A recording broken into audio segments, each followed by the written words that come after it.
Hey everyone, कैसे हो आप लोग। मैं हूं मोनिका और हम लोग पढ़ रहे हैं सामान्य ज्ञान। लूसेंट पब्लिकेशन की जो बुक है इसका हम लोग कंप्लीट रिवीजन कर रहे हैं, जिसमें हमने हिस्ट्री से स्टार्ट किया था। इसका फर्स्ट पोर्शन जो है वो हिस्ट्री ही है।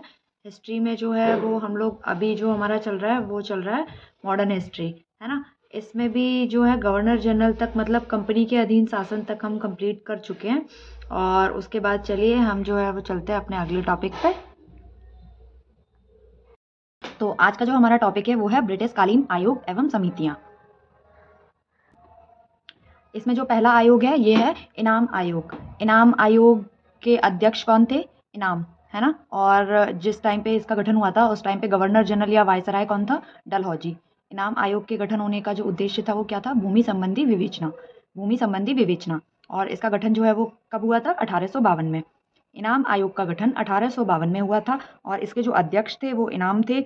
और इस समय जो गवर्नर जनरल थे वो डलहौजी थे और इसका गठन होने का जो उद्देश्य था वो था भूमि संबंधी विवेचना। ठीक है। नेक्स्ट है दुर्भिक्ष आयोग, है ना। तो दुर्भिक्ष आयोग जो है इसका जो गठन हुआ था वो 1880 में हुआ था। रिचर्ड स्ट्रेची जो है वो इसके अध्यक्ष थे, लेटेंट गवर्नर थे। और इसका उद्देश्य क्या था? अकाल निवारण हेतु, मतलब कि अकाल के निवारण करने के लिए जो है वो दुर्भिक्ष आयोग का गठन किया गया था। तीसरा जो आयोग था वो था हंटर आयोग। 1882 ईस्वी में हंटर आयोग का गठन किया गया था। विलियम हंटर जो है इसके अध्यक्ष थे और रिपन इस समय में गवर्नर जनरल थे। और हंटर आयोग के गठन का जो उद्देश्य था वो था शिक्षा का विकास।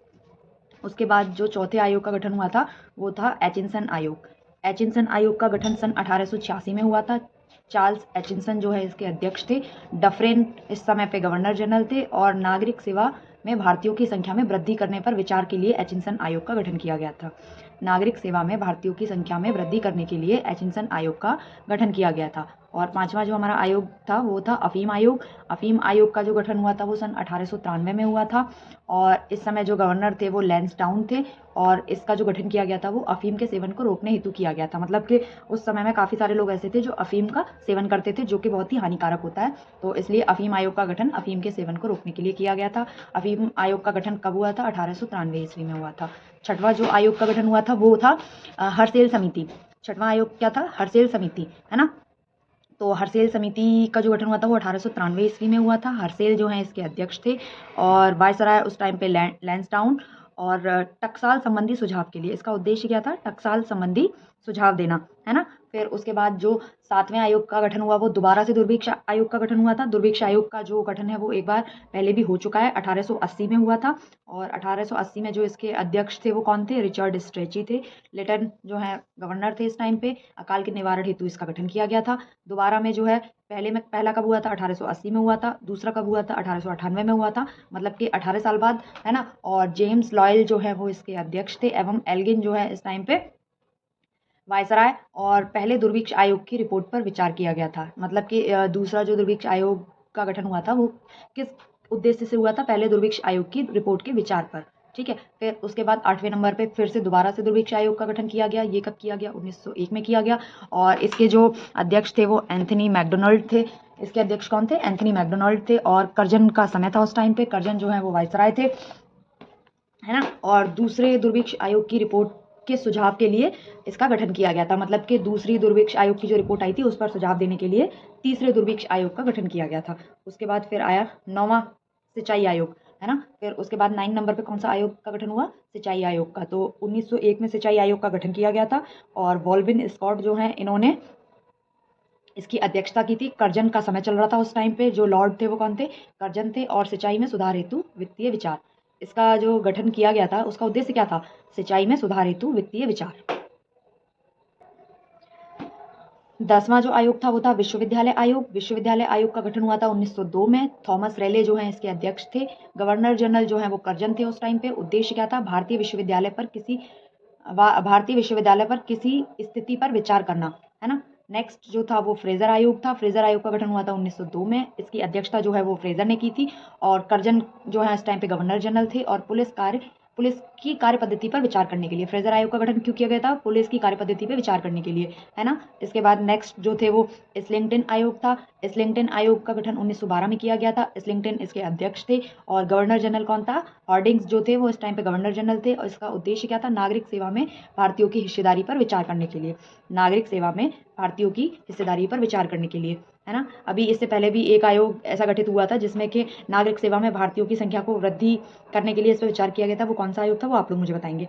नेक्स्ट है 13वां मैक्लेगन समिति। मैक्लेगन समिति जो है इसका गठन क्यों किया गया था और कब किया गया था?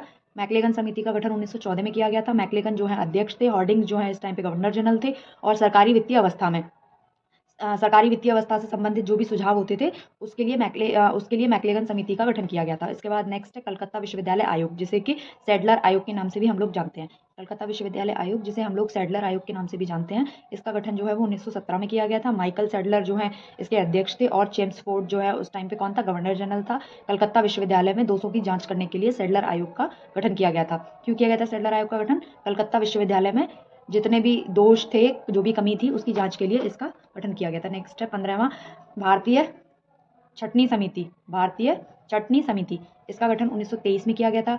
लॉर्ड इंचकैप जो है वो अध्यक्ष थे इसके। रीडिंग जो है इस टाइम पे गवर्नर जनरल थे, और शिक्षा संबंधी विचार के लिए किसके लिए किया गया था भारतीय छटनी समिति का गठन? शिक्षा संबंधी विचार के लिए, है ना। 16वां जो था वो ली आयोग था। ली आयोग का गठन 1924 में किया गया था, और अध्यक्ष जो थे वो लॉर्ड ली थे इस टाइम पे। रीडिंग जो है इस टाइम पे गवर्नर जनरल थे, और लोक सेवा आयोग के गठन के लिए। ली आयोग का गठन क्यों किया गया था? लोक सेवा आयोग के गठन के लिए, है ना। नेक्स्ट 1926 में लोक सेवा आयोग का गठन कर दिया गया था। लोक सेवा आयोग का गठन कब किया गया था? 1926 में। दैट्स वेरी इंपॉर्टेंट, ये पूछा जाता है अक्सर कि लोक सेवा आयोग का गठन कब हुआ था। तो लोक सेवा आयोग का गठन जो है वो 1926 में हुआ था। नेक्स्ट है सैंडर्ड समिति। सैंडर्ड समिति का गठन 1925 में किया गया था। एंड्रू स्कीन जो है इसके अध्यक्ष थे। रीडिंग जो है गवर्नर जनरल थे, और इसका उद्देश्य था भारतीय सेना का भारतीयकरण पर विचार करना, है ना।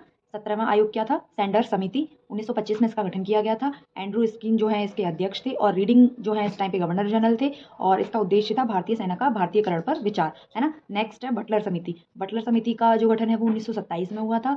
हरकोट बटलर जो है इसके अध्यक्ष थे। इरविन जो है गवर्नर जनरल थे इस टाइम पे, और देसी राज्यों व अंग्रेजी सरकार के संबंधों पर विचार करना। बटलर समिति का गठन कब हुआ था? 1927 में हुआ था। हरकोट बटलर जो है इसके अध्यक्ष थे। इरविन जो है इस समय पे गवर्नर जनरल थे, और देसी राज्यों व अंग्रेजी सरकार के संबंधों पर विचार करना जो है इसका उद्देश्य था। नेक्स्ट आया साइमन आयोग। साइमन आयोग तो बहुत ही फेमस है, ये तो ज्यादातर सबको ही याद होता है। साइमन आयोग जो है इसका गठन जो है 1927 में हुआ था। अध्यक्ष जो है वो जॉन साइमन थे। इरविन का समय चल रहा था, गवर्नर जनरल इरविन थे इस समय, और 1919 ईस्वी के अधिनियम की समीक्षा के हेतु जो है इसका गठन किया गया था। 1919 के अधिनियम की समीक्षा हेतु जो है साइमन आयोग का गठन किया गया था, है ना। नेक्स्ट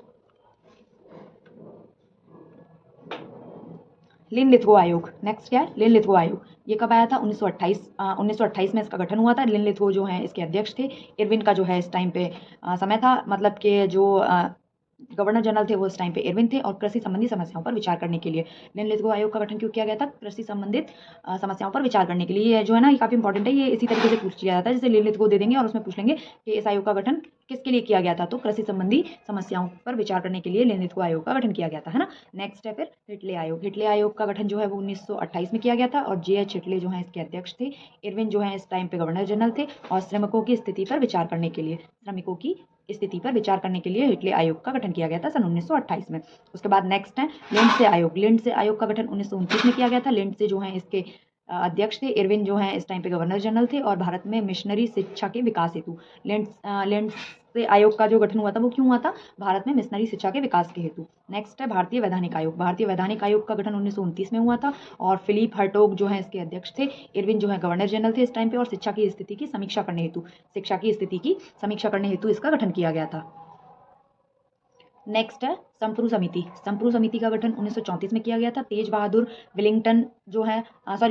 संप्रू जो है इसके अध्यक्ष थे, और विलिंगटन जो है इस टाइम पे गवर्नर जनरल थे। और संप्रू समिति का गठन होने का उद्देश्य क्या था? बेरोजगारी की समस्या की समीक्षा हेतु, मतलब कि बेरोजगारी की जो समस्या थी उसकी समीक्षा हेतु संप्रू समिति का गठन किया गया था, है ना। नेक्स्ट है भारतीय परिसीमन समिति। भारतीय परिसीमन समिति का गठन जो है 1935 में हुआ था, और लॉरी हैमंड जो है इसके अध्यक्ष थे, और विलिंगटन जो है इस टाइम पे गवर्नर जनरल थे। और निर्वाचन क्षेत्रों की अवस्था के हेतु भारतीय परिसीमन समिति का गठन किया गया था। निर्वाचन क्षेत्रों की अवस्था हेतु भारतीय परिसीमन समिति का गठन किया गया था। नेक्स्ट है राष्ट्रीय योजना समिति। राष्ट्रीय योजना समिति का गठन 1938 में किया गया था। जवाहरलाल नेहरू जो है इसके अध्यक्ष थे, और लिनलिथगो जो है इस टाइम पे गवर्नर जनरल थे, और आर्थिक योजना बनाने हेतु राष्ट्रीय योजना समिति का गठन किया गया था, ठीक है। नेक्स्ट है क्रिप्स आयोग। क्रिप्स आयोग का गठन 1942 में हुआ था। स्टेफोर्ड क्रिप्स जो है इसके अध्यक्ष थे। लिनलिथगो जो है इस टाइम पे गवर्नर जनरल थे, एवं भारत के राजनीतिक गतिरोध को दूर करने हेतु क्रिप्स आयोग का गठन किया गया था। भारत के राजनीतिक गतिरोध को दूर करने हेतु क्रिप्स आयोग का गठन किया गया था। नेक्स्ट है कैबिनेट आयोग। कैबिनेट आयोग जो है वो 1946 में गठन हुआ था इसका। पैंथिक लॉरेंस जो है इसके अध्यक्ष थे और वेवल जो है इस टाइम पे गवर्नर जनरल थे। और भारतीयों को सत्ता हस्तांतरित करने पर विचार हेतु कैबिनेट आयोग का गठन किया था। भारतीयों को सत्ता हस्तांतरित करने पर विचार हेतु जो है कैबिनेट आयोग का गठन किया गया था। नेक्स्ट उसके बाद फिर से दुर्भिक्ष जांच आयोग का गठन हुआ। इसका गठन 1943 में हुआ। सर वुड जो है इसके अध्यक्ष थे और चार्ल्स वेवेल जो है इस टाइम पे गवर्नर जनरल थे। और बंगाल के अकाल के कारणों पर विचार हेतु इसका गठन किया गया था। बंगाल के अकाल पर विचार हेतु जो है वो इसका गठन किया गया था। नेक्स्ट आया सार्जेंट आयोग। सार्जेंट आयोग जो है वो 1944 में आया था और जॉन सार्जेंट जो है वो इसके अध्यक्ष थे। वेवेल जो है वो इस टाइम पे गवर्नर जनरल थे एवं शिक्षा के विकास हेतु जो है वो इसका गठन किया गया था। शिक्षा पर विकास हेतु इसका गठन किया गया था, है ना। नेक्स्ट टॉपिक जो है वो हमारा है भारत की ऐतिहासिक लड़ाइयाँ। नेक्स्ट टॉपिक क्या है हमारा? भारत की ऐतिहासिक लड़ाइयाँ। ये बहुत ही छोटा सा टॉपिक है, इसको भी हम आज की वीडियो में ही कवर कर लेते हैं, है ना।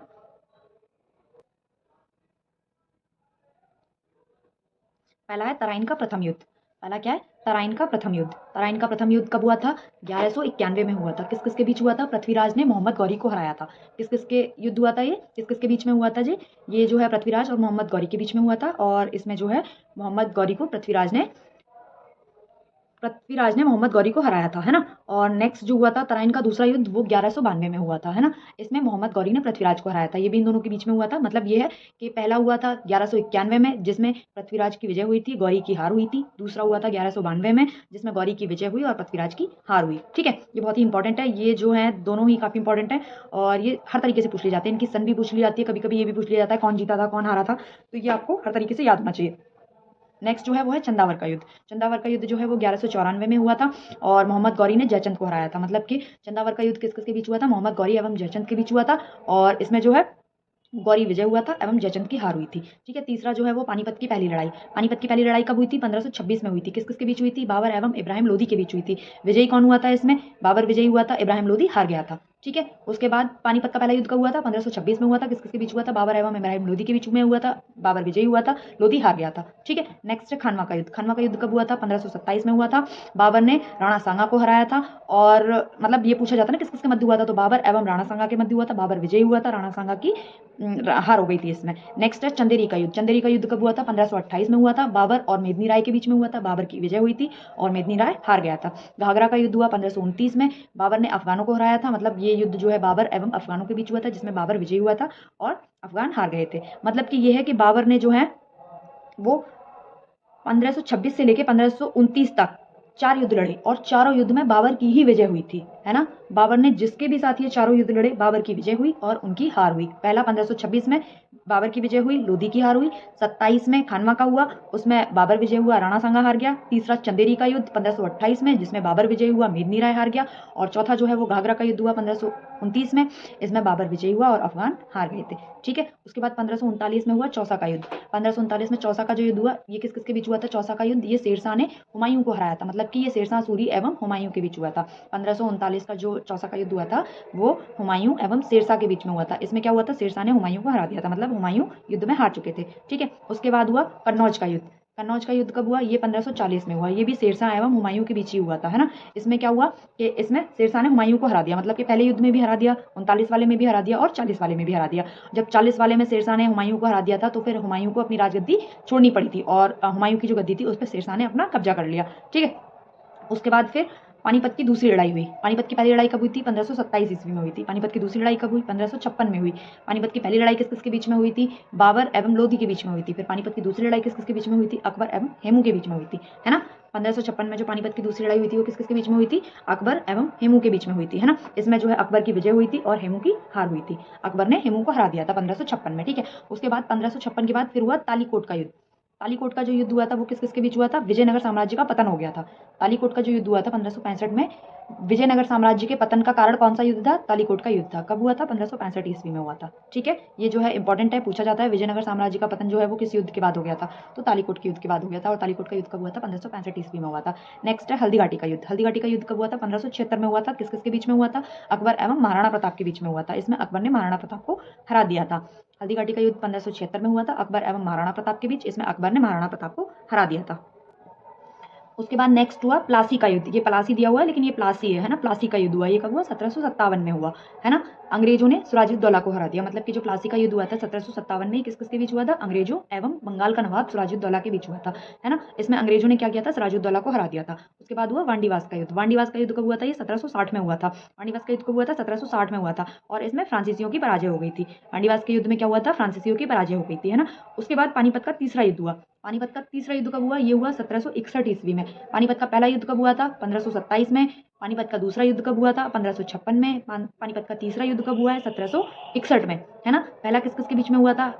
बाबर एवं इब्राहिम लोदी के बीच में हुआ था। दूसरा जो है वो अकबर एवं हेमू के बीच में हुआ था और तीसरा जो है वो अहमद शाह अब्दाली एवं मराठों के बीच में हुआ था।